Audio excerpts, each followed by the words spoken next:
Hujambo na karibu tena mtazamaji wa The World News katika kipindi hiki cha ulimwengu wa siasa. Mimi ni Adam Hussein. Moja kati ya yale ambayo tunakujuza wakati huu ni kile ambacho kinaelezwa na wapiganaji wa Kipalestina Hamas kwamba wapo tayari kurudi tena vitani dhidi ya Israel ikiwa Israel itasitisha mpango wa amani na mpango usitishaji wa mapigano. Lakini moja kati ya jambo ambalo imeeleza ni kwamba haitoweza kuweka silaha chini wala kuondoka katika eneo hilo la ukanda wa Gaza, jambo ambalo wachambuzi wa mambo wanasema kwamba huenda likasababisha kurejea tena kwa Israel katika eneo la ukanda wa Gaza na mapambano zaidi. Lakini je, Hamas itaweza kupambana na Israel kwa mara nyingine tena, hasa baada ya vita vya miaka miwili? Itakuwa na uwezo huo? Endelea kuwa nami uweze kufahamu kwa mapana. Kundi la Hamas limekaa katika ukanda wa Gaza takribani miaka 20 likitawala eneo hilo. Hata hivyo limewatawala zaidi ya Wapalestina milioni 2 kwa fimbo ya chuma na kupigana na Israel katika vita vya mara kwa mara. Ghafla linatakiwa kuweka silaha zake chini na kuachia madaraka. Je, hili litawezekana?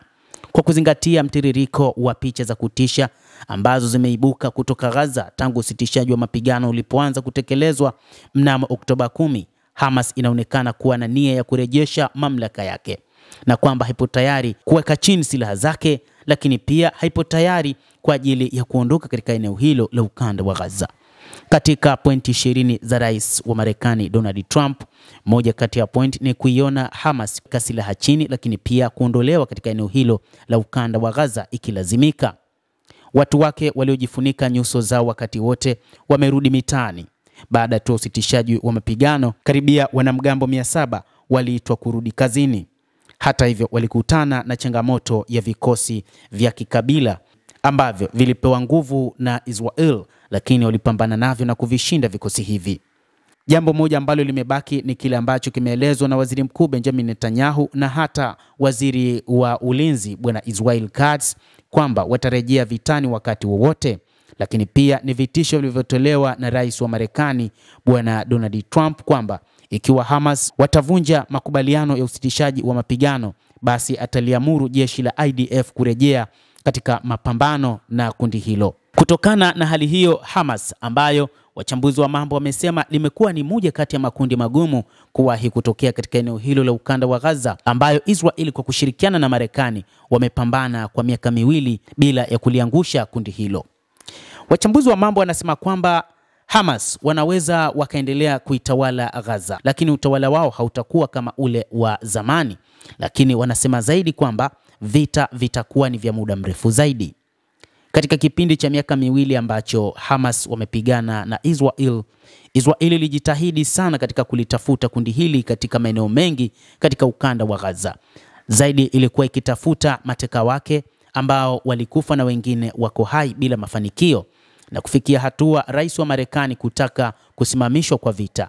Lakini baadhi ya wachambuzi wanasema kundi hili lina siri kubwa na huenda limejificha maeneo mengi, lakini linatajwa pia kundi hili lipo katika nchi nyingi.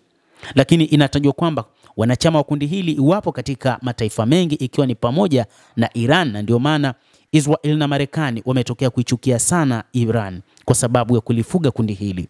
Lakini pia inadaiwa kwamba ni Iran ambayo inalipatia silaha kundi hili, na ni kupitia maeneo kama vile Syria ndipo ambapo Iran inafanikiwa kuhakikisha inasafirisha silaha na kulipatia kundi hili pamoja na makundi mengine kama vile Hezbollah pamoja na kundi la Wahouthi.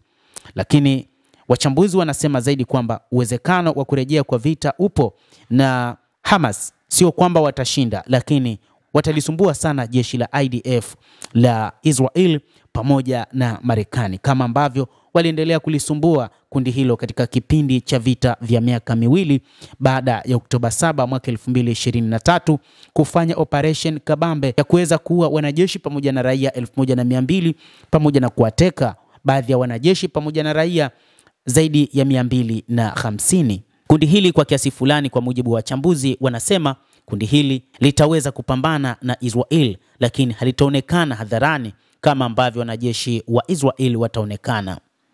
Rais Donald Trump alionekana kutoelewa kuhusu namna ambavyo wanaweza wakalikabili kundi hilo, lakini alipewa moyo na baadhi ya viongozi wa Mossad wakimwambia ni rahisi kulikamata kundi hili, lakini ndani ya miaka miwili anaona hakukuwa na mwelekeo wa kuweza kulisambaratisha kundi hili, na ni kile kilichoelezwa kwamba kundi hili limeundwa katika mifumo ya kiimani kutokana na kadhia ya muda mrefu na ya kihistoria kati ya Israel pamoja na Palestina, ambapo Waisrael mara kadhaa wamekuwa wakivamia maeneo ya Wapalestina na kuua raia wasiokuwa na hatia, huku jeshi la polisi pamoja na jeshi la IDF wakiingilia kati na kuyateka maeneo ya Wapalestina, kama ambavyo inafanyika katika kipindi hiki katika eneo la Ukingo wa Magharibi, ambapo walowezi wameendelea kuteka maeneo na kuua raia wa Kipalestina.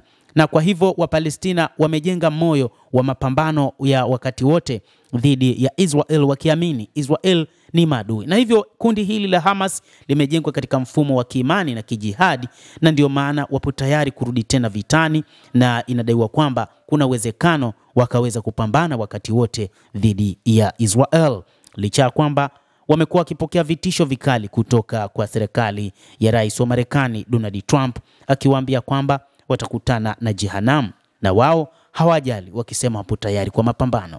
Endelea kutufuatilia mtazamaji, na usisahau kulike, kucomment, kadhalika na kusubscribe channel yetu hii ili upate habari hizi kwa mapana hapa The World News. Mimi ni Adam Hussein, endelea kuwa nasi wakati wote, endelea kutufuatilia uweze kujua mengi yanayoendelea katika ulimwengu.